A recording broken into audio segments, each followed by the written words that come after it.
வணக்கம் traders. Wednesday அன்னைக்கு வந்து பார்த்தீங்கன்னா நிஃப்டியில் ஒரு டிசைனிங் சிபிஆர் வந்துருந்துச்சு. இருந்தாலுமே ப்ரைஸ் வந்து பார்த்தீங்கன்னா மேலே R3க்கு மேலே முடிஞ்சு சூப்பர் டூப்பர் பாசிட்டிவாக இருக்குங்க.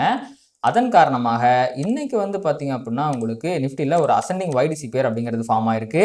இதற்கு என்ன அர்த்தம் அப்படின்னா மார்க்கெட் வந்து கன்சாலிடேட் ஆகிறதுக்கு நிறைய வாய்ப்பு இருக்குது. ஒரு பெரிய மொமெண்டம் இல்லாமல் ஒரு ரேஞ்சுக்குள்ளே சுற்றுறதுக்கு நிறைய வாய்ப்பு இருக்குது அப்படிங்கிறது தான் அர்த்தம். அண்ட் அதை தாண்டி வந்து பார்த்தீங்கன்னா சப்போஸ் மார்க்கெட் மேலே போச்சுன்னா விர்ஜின் சிபிஆர் இருக்குங்க ரொம்ப பக்கத்துலேயே.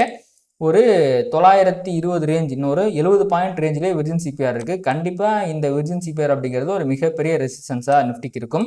அதன் காரணமாக புல்லிஷ்னஸ் இஸ் கேப்டு அப்படிங்கிற மாதிரி தெரியுதுங்க இப்போது இருக்க நிலைமைக்கு. அண்ட் அதை தாண்டி நீங்கள் எஸ்எம்சியோட மார்க்கெட் ஸ்ட்ரக்சர் படி பார்த்தீங்க அப்படின்னா இந்த 24,906 25,010 இது ரெண்டுமே வந்து பார்த்தீங்கன்னா நல்லது ஒரு ரீசன்ஸாக இருக்கும். அண்ட் ப்ரைஸ் வந்து பார்த்தீங்கன்னா கீழே விழுகும்போது 24,746 24,617 மிக முக்கியமான சப்போர்ட்டாக இருக்குங்க. ஸோ கிஃப்ட் நிஃப்டியும் ஆல்ரெடி வந்து ஃப்ளாட் ஓப்பனிங் தான் இண்டிகேட் பண்ணிக்கிட்டு இருக்கு. ஸோ என்ன போகுது அப்படிங்கிறத நம்ம பொறுத்திருந்து பார்க்கலாம்.